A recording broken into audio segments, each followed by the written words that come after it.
الحمد لله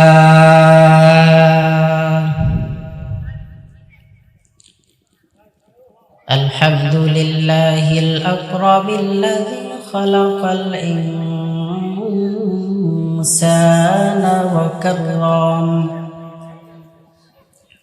وعلمه من البيان ما لم يعلم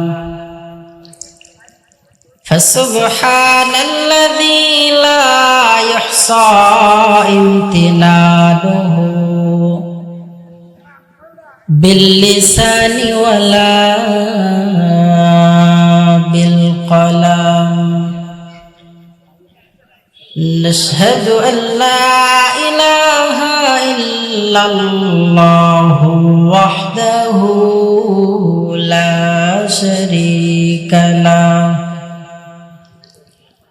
ونشهد أن سيدنا وسندنا وحبيبنا وحبيب ربنا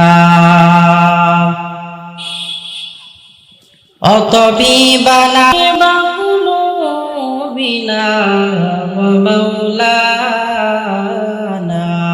محمد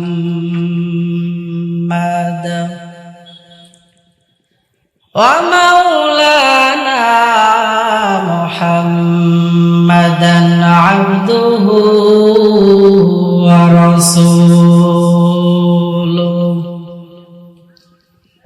صلى الله تعالى عليه وعلى آله وأصحابه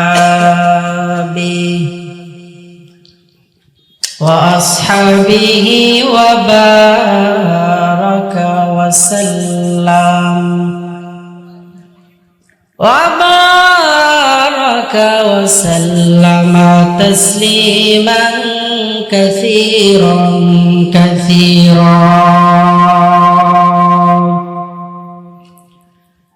الذي أرسله الله تعالى بالحق بشيرا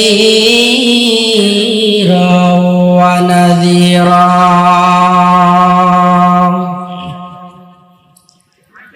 وداعيا إلى الله بإذنه وسراجا منيرا أما بعد فأعوذ بالله من الشيطان الرجيم بسم الله الرحمن الرحيم يا أيها الذين آمنوا اتقوا الله حق تقاته ولا تموتن إلا وأنتم مسلمون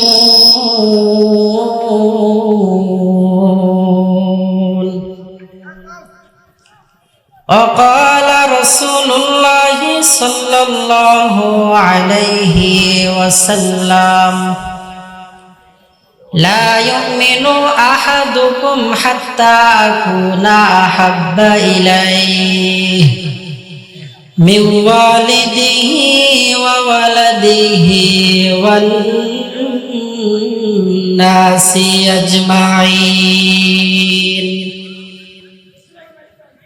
صدق الله مولانا العظيم وصدق رسوله النبي الكريم ونحن على ذلك لمن الشاهدين والشاكرين والذاكرين والحمد لله رب العالمين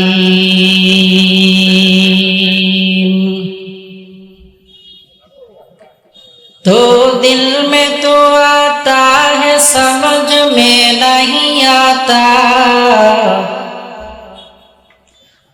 तो दिल में तो आता है समझ में नहीं आता, बस जाननी है मैं तेरे पहचान वही है, बस जाननी है मैं तेरे पहचान वही है। एक चश्मे ज़दन गाफिल अदा शाह नबाशी, एक चश्मे ज़दन गाफिल अदा शाह नबाशी, शायद के निगाहे कुनदगा नबाशी, शायद के निगाहे कुनदगा नबाशी। उल्फत में बराबर के वफा हो के जफा हो, उल्फत में बराबर के वफा हो के जफा हो, हर चीज में लज्जत है अगर दिल में मजा हो, हर चीज में लज्जत है अगर दिल में मजा हो।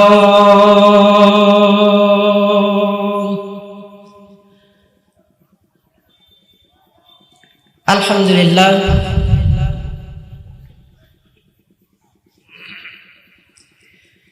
ফুলবাড়ী উত্তরপাড়া জামে মসজিদের উন্নয়ন কল্পে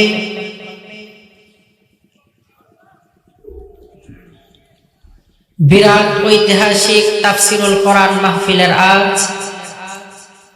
23 নভেম্বর 2023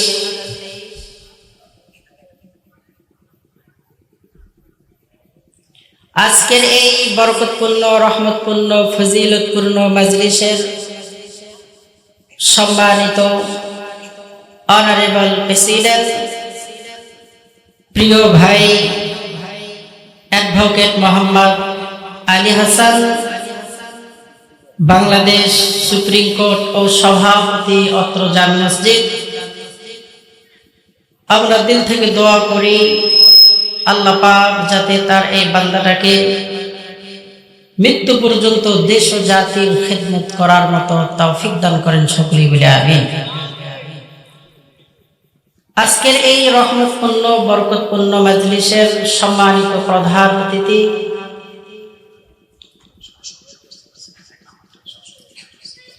আলহাজ মোহাম্মদ মুজিবুর রহমান মজনু সাহেব, সভাপতি বগুড়া জেলা আওয়ামী লীগ ও চেয়ারম্যান শেরপুর উপজেলা পরিষদ বগুড়া, উপস্থিত আছেন সহ সভাপতি আলহাজ মোহাম্মদ আবুল কাশেম মন্ডল, সভাপতি ফুলবাড়ী হামিদিয়া দাখিল মাদ্রাসা।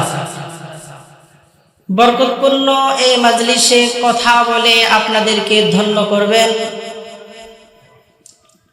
সারা বাংলার আলোড়ন সৃষ্টিকারী বক্তা ও বিশিষ্ট ইসলামী চিন্তাবিদ, মুফাসসিরে কোরআন ও মিডিয়া ব্যক্তিত্ব, হাজারো যুবক সহ হাজারো মানুষ যার আলোচনায় ইসলামের ছায়া তলে এসেছেন, ওই কাঙ্ক্ষিত মেহমান আলহাজ মোহাম্মদ আজিজুল হক জিহাদ সাতক্ষীরা সাহেব, কথা বলে আপনাদেরকে ধন্য করবেন আলহাজ হযরত মাওলানা আব্দুল সত্তার সাহেব।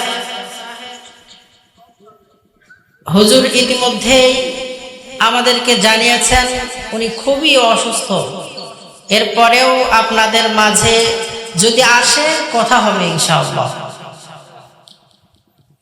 আল্লাহ তাআলা আমার মতো একজন নগণ্য গোলামকে আপনাদের সামনে কিছু কথা বলার মতো তৌফিক দান করলেন। সকলের সকল শ্রমকে যারাই এই মাহফিলটাকে অক্লান্ত পরিশ্রম করে আপনাদের মাঝে দাঁড় করিয়েছেন। ফুলবাড়ি উত্তরপাড়া যুব সমাজ এবং মুরব্বিয়ানে কেরামগণ সকলের জন্য দোয়া করি, বারাকাল্লাহু ফি হায়াতিহিদ দুনিয়া ওয়াল আখিরাহ ওয়া ইলমিহিম ওয়া আমালিহিম। সকলেই চিল্লাইয়া বলি আমিন। আজকের এই মাহফিলে আসতে পেরে আপনারা খুশি না বেজার? জবান খুলে বলতে হবে, আপনারা খুশি না বেজার? একজন মুমিনে কামেল সে এই দ্বীনি ইরাদা, সে এই দ্বীনি ইদারা দেখে খুব খুশি হবে। একজন মুমিনে কামেলের অন্তরের ভেতরে এই আকাঙ্ক্ষা থাকবে যে কখন যাব ইসলামী মহাসম্মেলনে, কখন যাব কোরআন সুন্নাহর মজলিসে, কখন যাব জান্নাতের বাগানে। মুমিনে কামেলের অন্তরের ভেতরে একটি আশা সব সময় থাকা চাই, নেকির কাজের প্রতি মুমিন ব্যাকুল হবে আর গুনাহ থেকে নিজেকে মাহফুজ হেফাজতে রাখবে।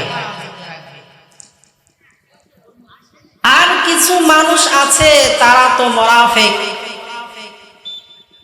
মুনাফিকদের ইসলামী মহাসম্মেলন দেখলে, ইসলামের গণ সমাবেশ দেখলে এদের মাথা গরম হয়ে যায়,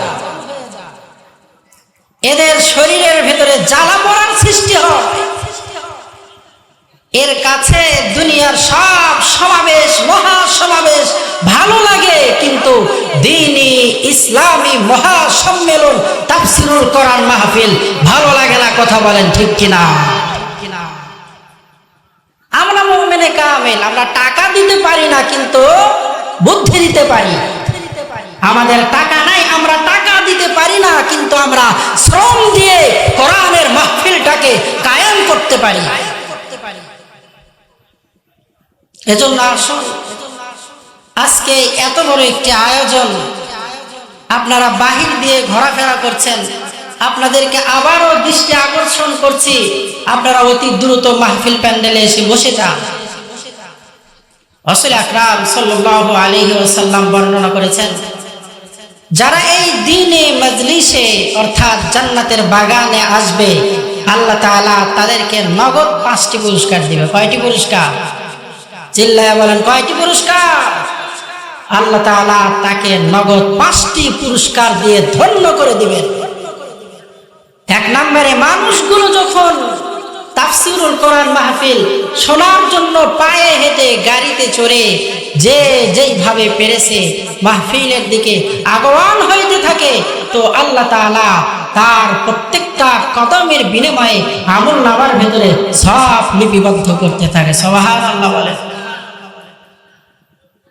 এরপরে মানুষ যখন জান্নাতের বাগান তাফসীরুল কোরআন মাহফিলে এসে উপস্থিত হয়, তখন আল্লাহ তাআলার ফেরেশতাগণ ওই সমস্ত বান্দাদের জন্য দোয়া করতে থাকেন।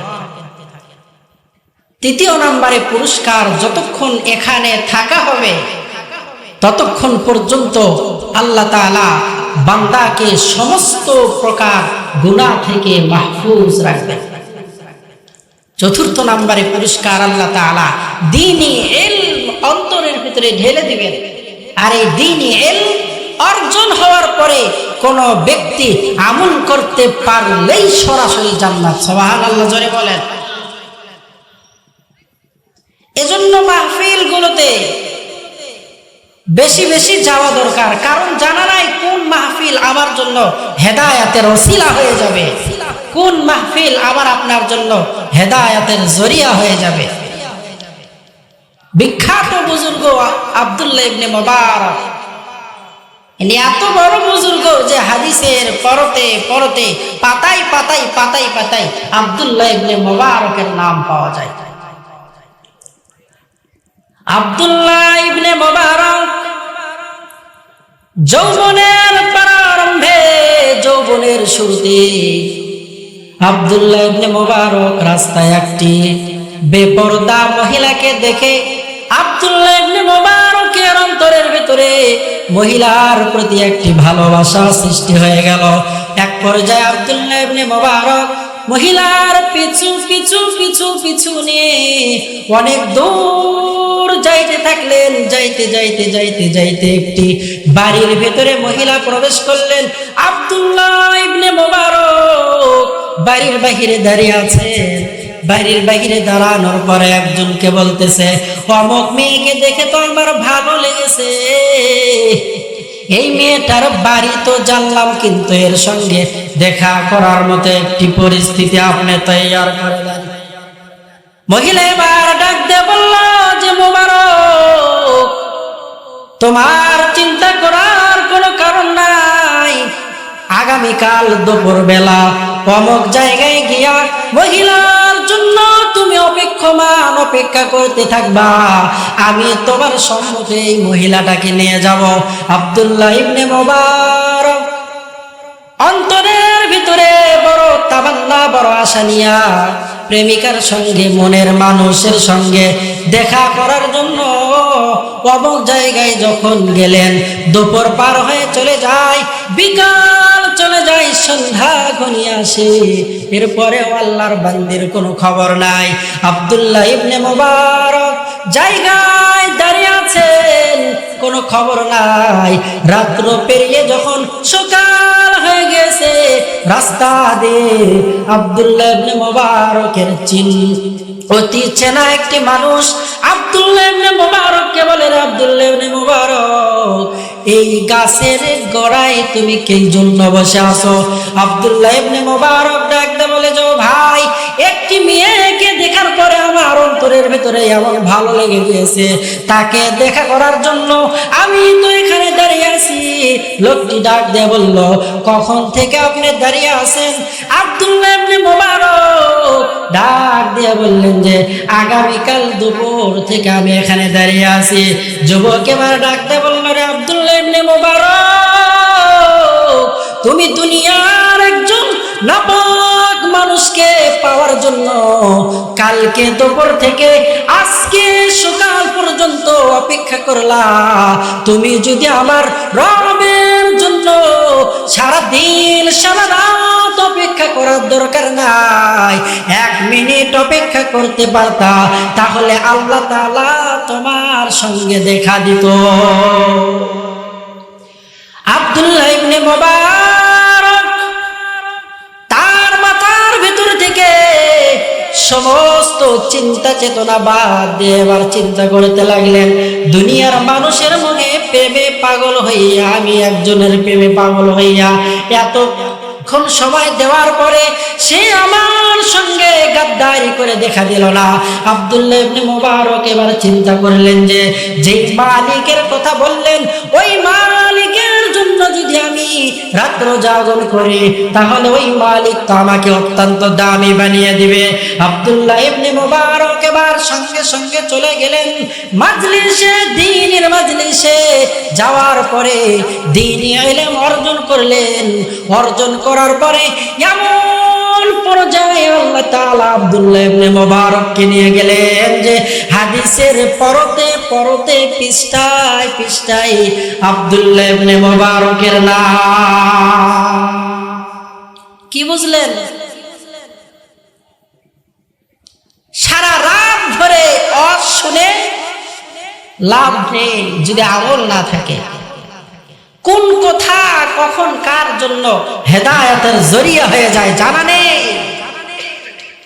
কোন কথা, কোন ওয়াজ, কোন বয়ান কখন কার জন্য হেদায়েত হয়ে যায় জানা নেই।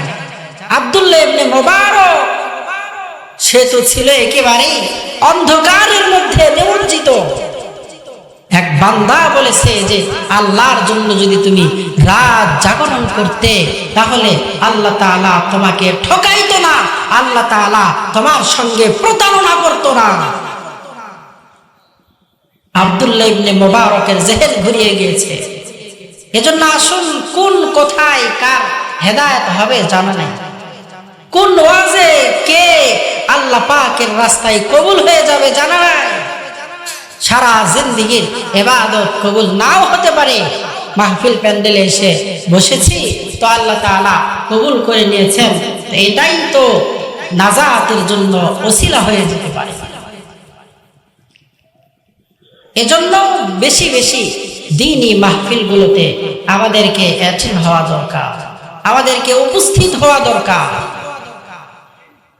নেকের কাজ করতে আমাদের এত অনীহা, নেকের কাজ আমাদের ভালো লাগে না, গুনাহের কাজের প্রতি আমাদের খুব মনে চায় যে গুনাহ করি, মন চায় না আর নেকের কাজ করি। মানুষ তো আল্লাহ পাকের জন্য জাগতে চায় না। মানুষ যুবক আল্লাহ পাকের জন্য একটা রাত দেয় না, অথচ দুনিয়া প্রেমে পাগল হইয়া রাত ভর রাস্তায় রাস্তায় রাস্তায় রাস্তায় ঘোরে। বাবা যদি বলে তুমি রাতে ঘোরো কেন, বাবার সঙ্গে সন্তান বেয়াদবি করে বসে। মা যদি বলে সন্তান ঘুমাও না কেন, মার সঙ্গে সন্তান উচ্চ আওয়াজে কথা বলে। অথচ একজন যুবকের মাথা খারাপ করে দিয়েছে একজন দুনিয়াদার মহিলা। যুবক সেকা খেয়ে বেকা হয়ে বলে আজ প্রতি রাত জেগে থাকি তোমার আশা। যুবক প্রতি রাত কত সময় নষ্ট করে আল্লাহ পাকের জন্য।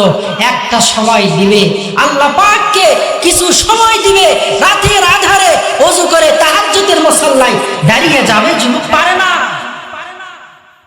অথচ 24টা ঘন্টার ভেতরে 20 ঘন্টায় মোবাইল নিয়ে আমিন ধরেই থাকে। কথা বলেন ঠিক কিনা? আজকে সারা দুনিয়ার বেঈমান এরা আমরা মুসলমানদেরকে ধ্বংস করার জন্য মোবাইল প্রত্যেকটা যুবকের হাতে হাতে দিয়েছে। এরা জানে যে যুবক যদি ইসলামের দিকে আগমন হয় তাহলে ইসলামের বিজয় সুনিশ্চিত। এই যুবককে যদি আমরা মোবাইল নামক একটি ভাইরাস দিয়ে তাদেরকে আমরা আটকিয়ে রাখি তাহলে ইসলামের দিকে আর আগমন হবে না, ইসলামের বিজয়ও হবে না। বিষয়গুলো আমাদের মাথায় রাখা দরকার, বিষয়গুলো আমাদের খুব অত্যন্ত গুরুত্বপূর্ণ বিষয়। প্রত্যেকটা সময় একটি পা বাড়াবো তো চিন্তা করতে হবে যে আমার পাটা কোথায় গিয়ে পড়ে। একজন মুমিনে কামেল তো এত বোকা হলে চলে না। একজন মুমিনে কামেল হবে খুব চালাক আর চতুর। একজন মুমিনে কামেল দুনিয়াটাকে প্রাধান্য না দিয়ে আখিরাতকে প্রাধান্য দিয়ে দুনিয়া ঠিক রাখবে, আখিরাতকে প্রাধান্য দিবে, এরপরে দুনিয়া ঠিক রাখবে। একজন মুমিনে কামেলের কাম। আল্লাহ তাআলা বর্ণনা করেন, ইয়া আইয়ুহাল্লাযীনা আমানুত্তাকুল্লাহ হাক্কা তুকাতিহি ওয়া লা তামুতুন্না ইল্লা ওয়া আনতুম মুসলিমুন। আল্লাহ তাআলা বর্ণনা করেন, ইয়া আইয়ুহাল্লাযীনা আমানুত্তাকুল্লাহ, ঈমানদারগণ আমি আল্লাহ তাআলাকে ভয় করো। হাক্কা তুকাতি, কেমন ভয় করবা, ভয় করার মতো ভয় করো। ওয়া লা তামুতুন্না ইল্লা ওয়া আনতুম মুসলিমুন, মুসলমান না হইয়া কবরের বাড়িতে আসিও না। কারণ কবর এমন একটা জায়গা, যেই জায়গা তো তুমি দুনিয়াতে কেমন ক্ষমতাধর ছিল কবর বুঝতে পারবে না।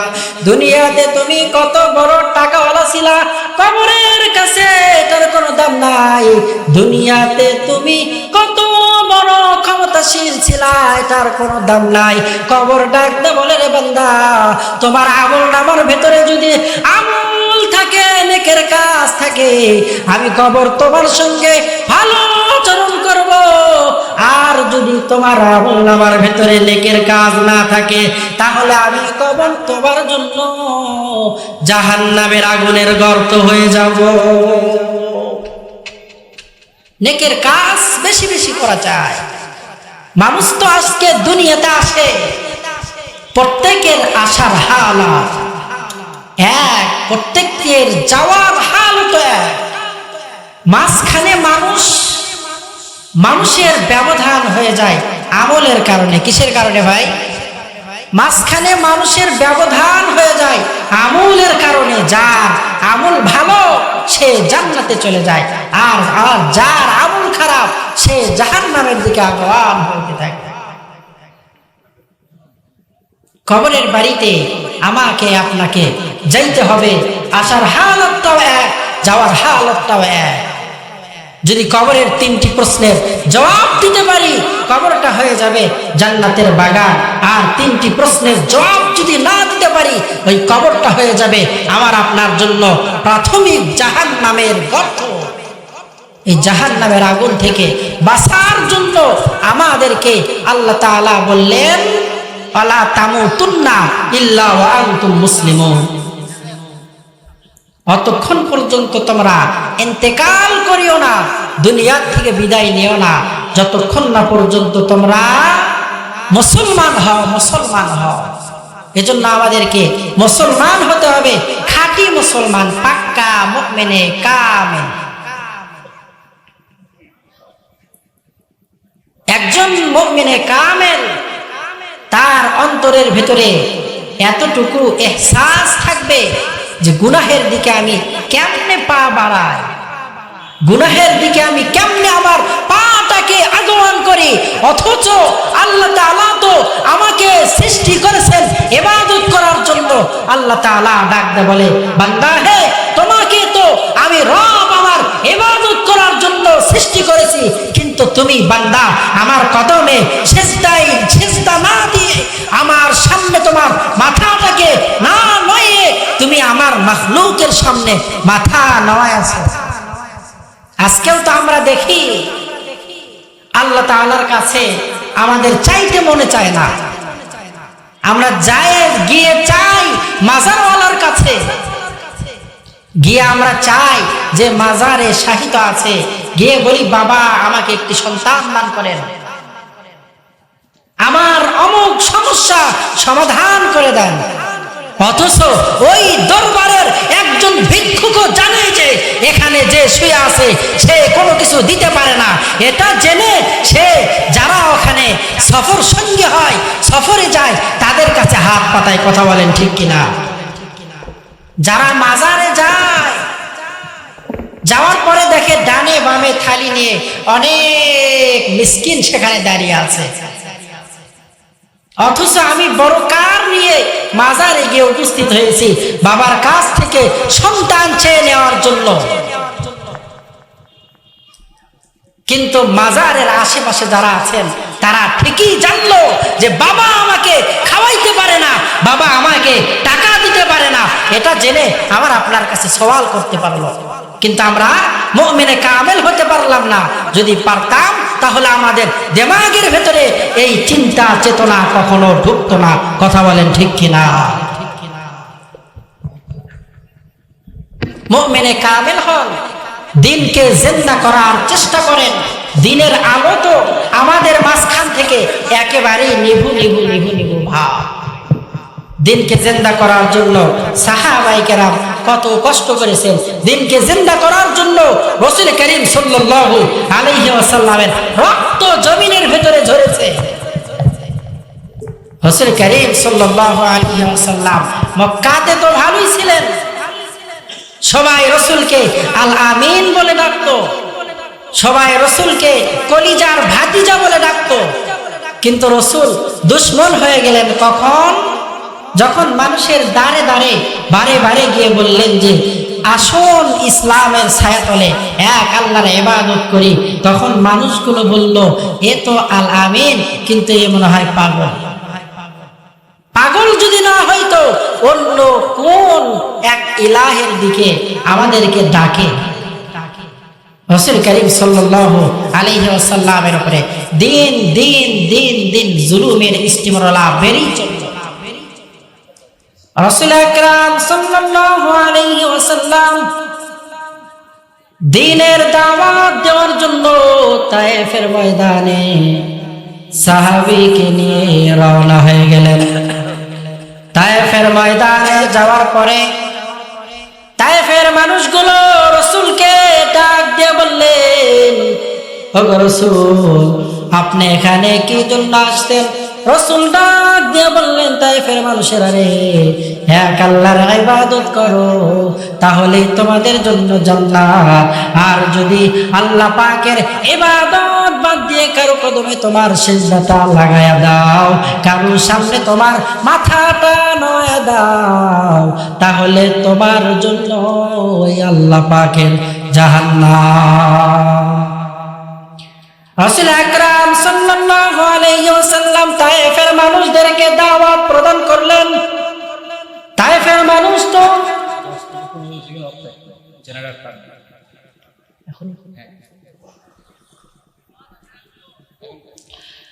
রাসূল আকরাম সাল্লাল্লাহু আলাইহি ওয়াসাল্লাম তায়েফের ময়দানে চলে গেলেন। যায়েদ বিন হারেসাকে সঙ্গে নিয়ে তায়েফের মানুষগুলো এবার ডাক দিয়ে তাদের ছোট্ট ছোট্ট সন্তানদেরকে বললেন, সন্তান রে তাকায়া দেখো, মক্কা থেকে মুহাম্মদ নামের একজন পাগল আসছে। এই পাগলকে ইট পাথর পাটকেল মেরে এখান থেকে বিদায় করে দাও। তায়েফের ছোট্ট ছোট্ট সন্তানগুলো রাসূলের শরীর মোবারকে পাথর নিক্ষেপ করলেন। পাথরের আঘাত রাসূলের শরীর মোবারকে লাগার পরে রাসূলের শরীরটা ফুলে গিয়ে একটা পর্যায়ে শরীর মোবারক থেকে রক্ত বের হয়ে গড়ে গড়ে পড়ে জানটাও বেরিয়ে যায়। এরপরে আমি রাসূল মানুষকে দিনের দাওয়াত দেওয়া থেকে বিরত থাকতে পারি না। রাসূল আকরাম সাল্লাল্লাহু আলাইহি ওয়াসাল্লামের শরীর মোবারক থেকে রক্ত পড়ে গড়িয়ে গড়িয়ে পায়ের দিকে যায়। একটা পর্যায়ে যায়েদ বিন হারেসা বর্ণনা করেন, আমার হাতে একটি তয়লা ছিল, তয়লা দিয়ে রাসূলের শরীর মোবারকের রক্তগুলো মোচন করি।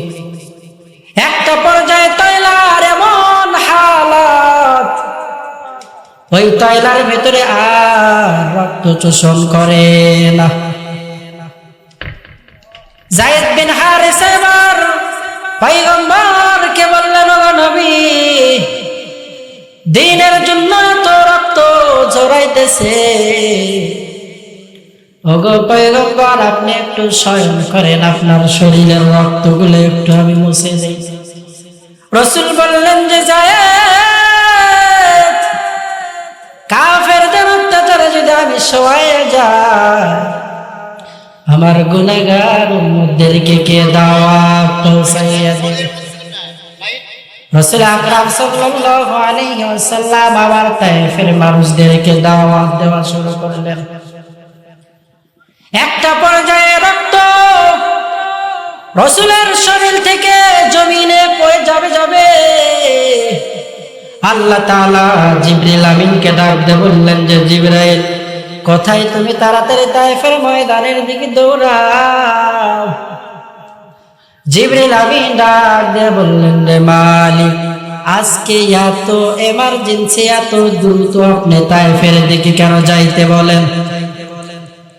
আল্লাহ তাআলা ডাক দিয়ে বললেন যে জিবরাইল, ওই যে তায়েফের ময়দানের দিকে তাকিয়ে দেখো,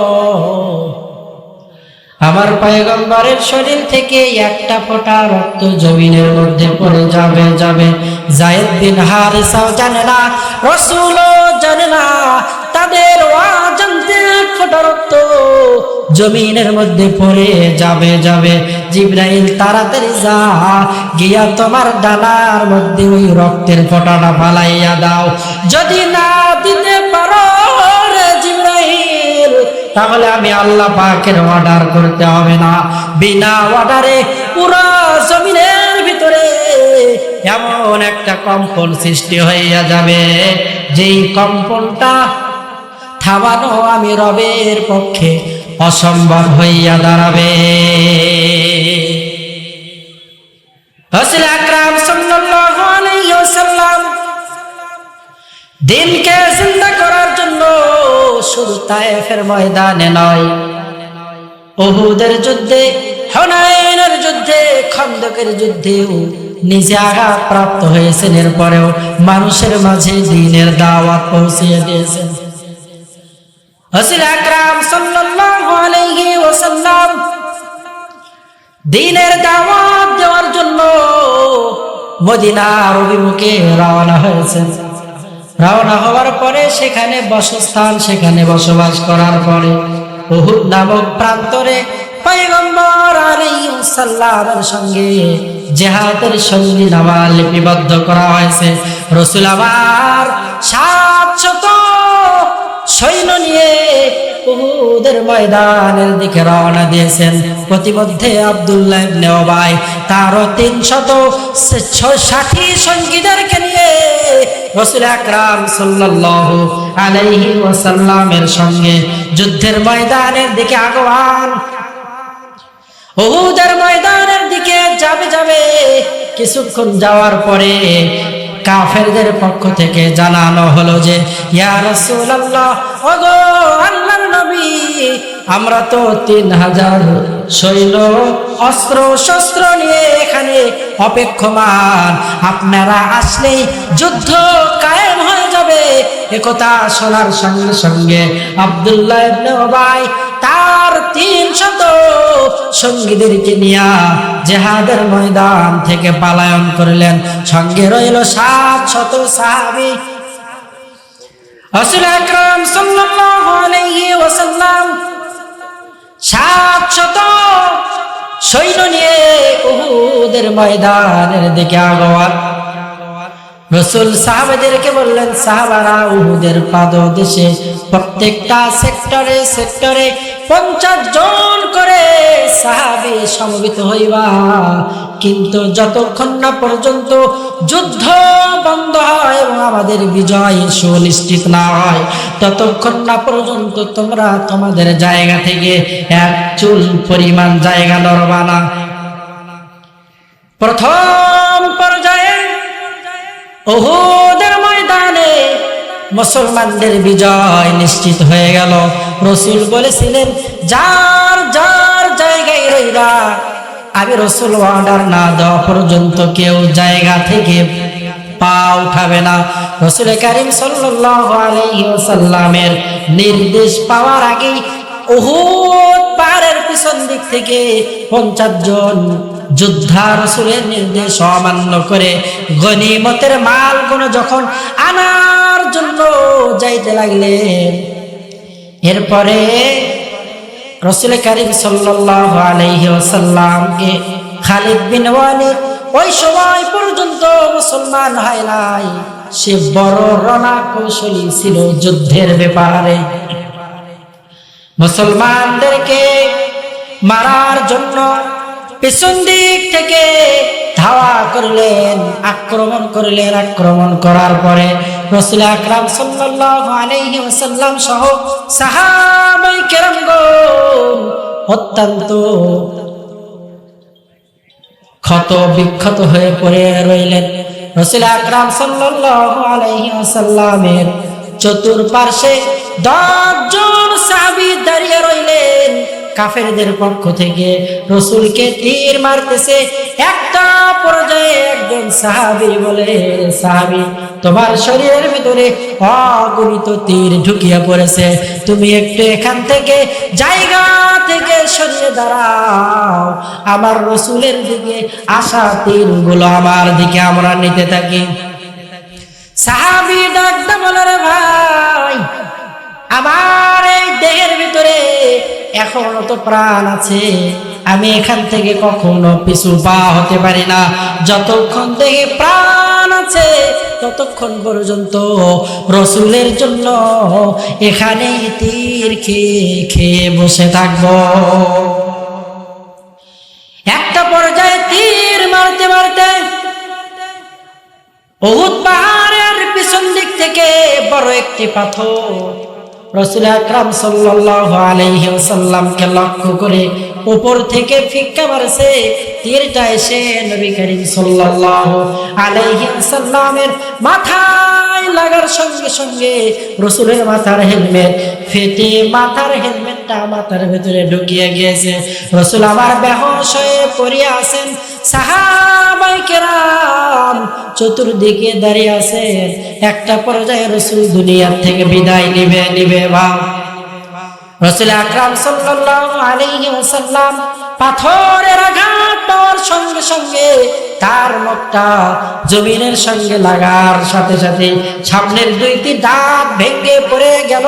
পড়িয়ে যাওয়ার পরে সাহাবায়ে কেরাম আলী রাদিয়াল্লাহু তাআলা আনহু রাসূলকে এবার শান করে রাসূলকে ধরে উহুদ পাহাড়ের উপরের দিকে নিয়ে গেলেন।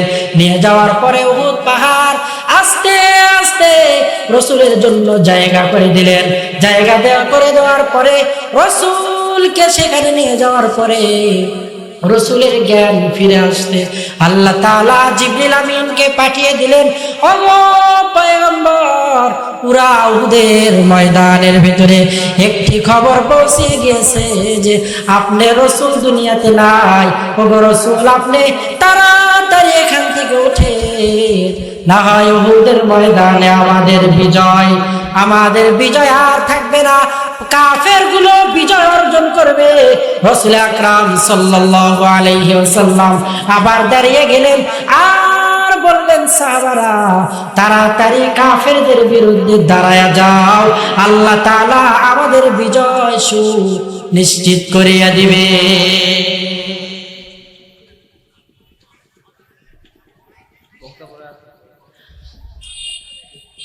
সম্মানিত উপস্থিতি, বক্তা আমাদের মাঝে উপস্থিত। আলহামদুলিল্লাহ বলেন, চিল্লাইয়া বলেন আলহামদুলিল্লাহ।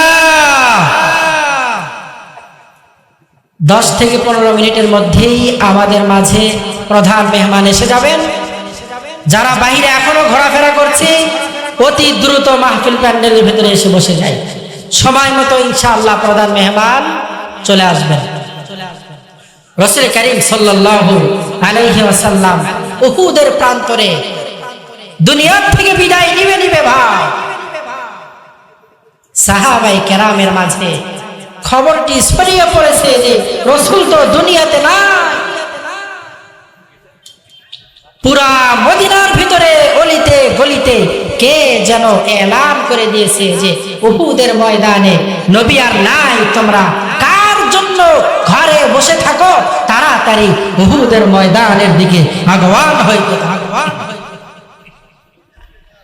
রাসূল করিম সাল্লাল্লাহু আলাইহি ওয়াসাল্লামের সাহাবী ভাই মাইক ঠিক করেন।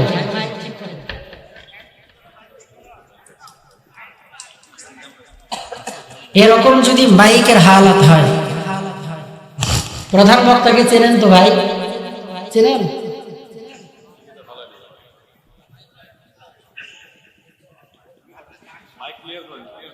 আমার অবস্থাই তো খারাপ। আমি না হয় বছর অন্তর একটি মাহফিল করি, যিনি এখানে আসবেন দিনে কয়েকটা করে প্রোগ্রাম করে, এই মাহফিলে কথা বলবে এই মাইকে।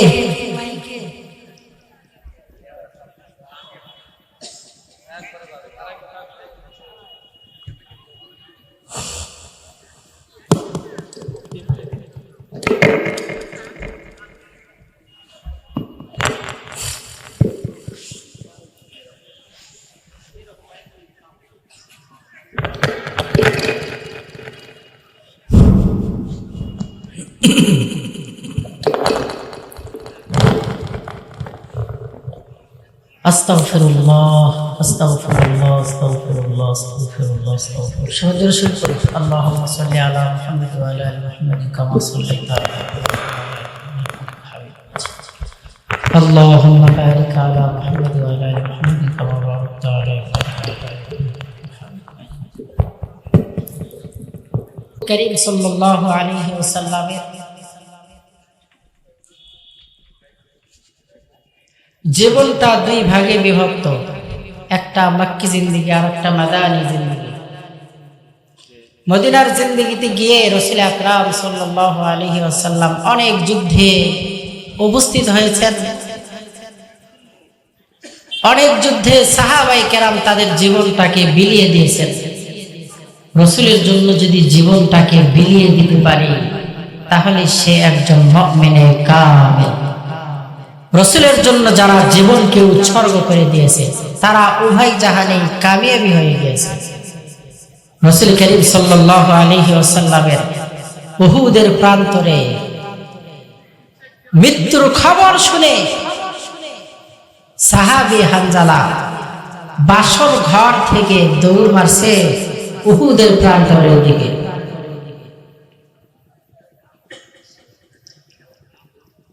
রাসূল আকরাম সাল্লাল্লাহু আলাইহি ওয়াসাল্লামকে এত ভালোবাসতেন সাহাবায়ে কেরাম, নিজের জীবনের চাইতে বেশি। যখন শুনছে যে রাসূল আর উহুদের প্রান্তরে নাই, বেলাল রাদিয়াল্লাহু তাআলা আনহু আযান বাদ দিয়ে উহুদের ময়দানের দিকে দৌড় মারছে। উহুদের মদিনার মানুষগুলো বলে, বেলাল তুমি কি পাগল হয়ে গেলা? আযান বাদ দিয়ে উহুদের ময়দানের দিকে দৌড়াও। বেলাল রাদিয়াল্লাহু তাআলা আনহু বলে যে, মদিনার মানুষ, আমার এই অন্তরের ভেতরে আল্লাহ আর আল্লাহ পাকের ভালোবাসা ছাড়া আর কারো ভালোবাসা। যেই মদিনায় নবী নাই, সেই মদিনায় আযান কিসে? সেই মদিনায় আমি বেলালের কণ্ঠে আযান হবে না।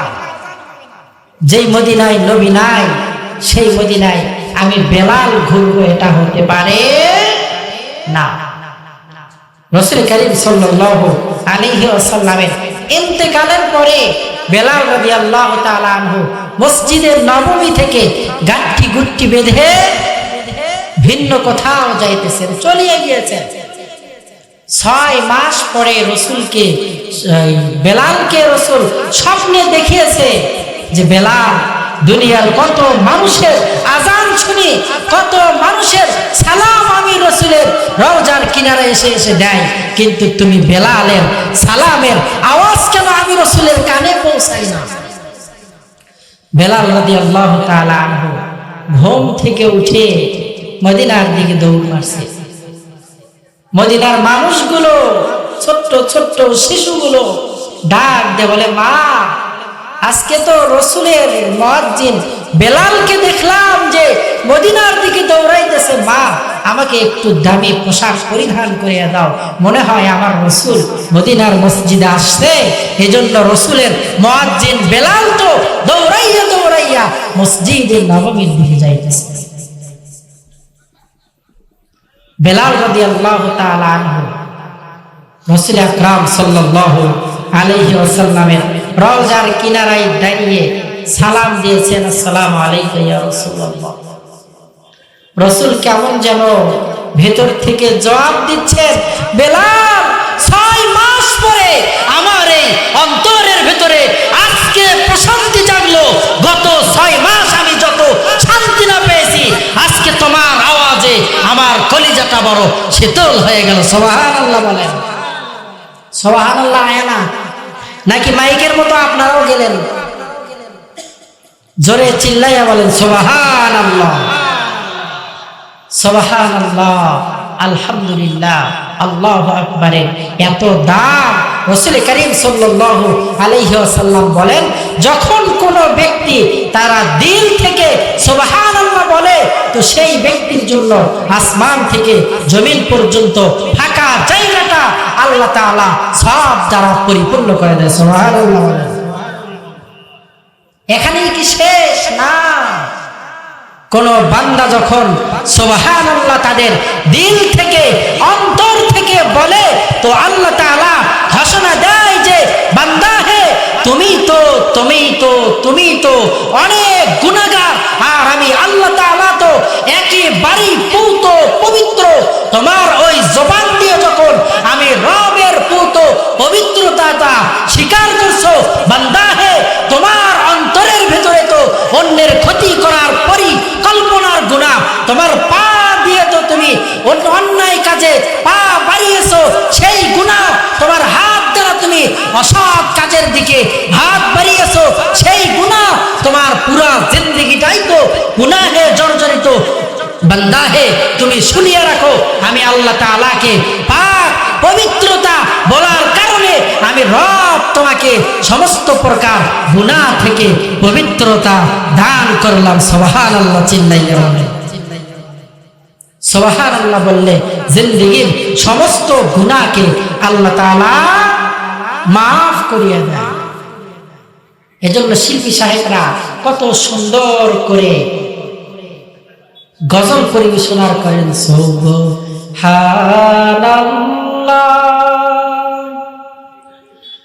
ওয়ালহামদুলিল্লাহ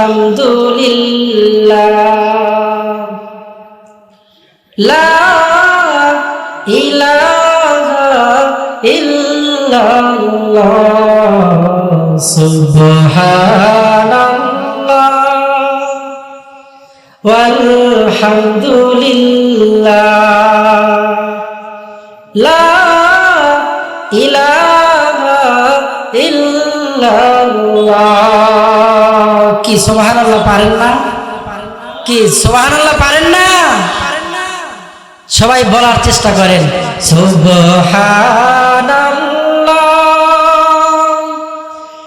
আলহামদুলিল্লাহ লা ইলাহা ইল্লাল্লাহ সুবহানাল্লাহ আলহামদুলিল্লাহ লা ইলাহা ইল্লাল্লাহ। তোমার রিজিক খেয়ে পড়ে অবাধ্য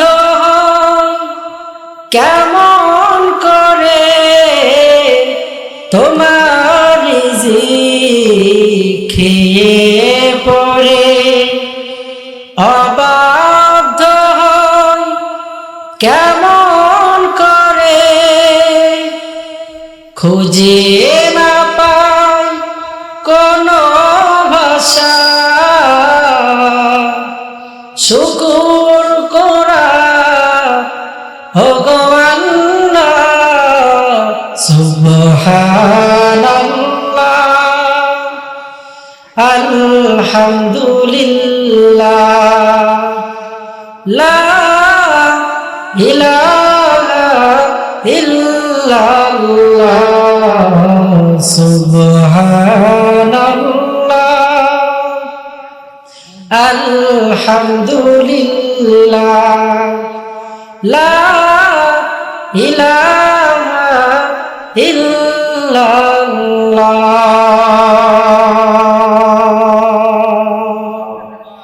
সুবহানাল্লাহর ভিতরে মজা আছে না নাই? জোরে বলেন, চিল্লাইয়া বলেন, মজা আছে না নাই?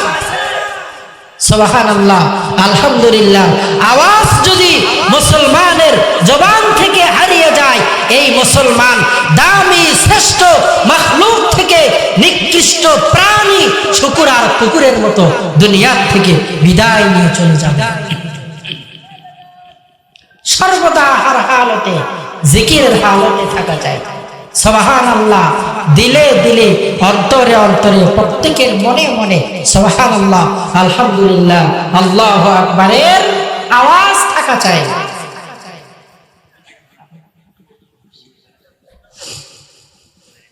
আমরা সবাই বেশি বেশি তাসবিহগুলো আদায় পড়ার চেষ্টা করব ইনশাআল্লাহ।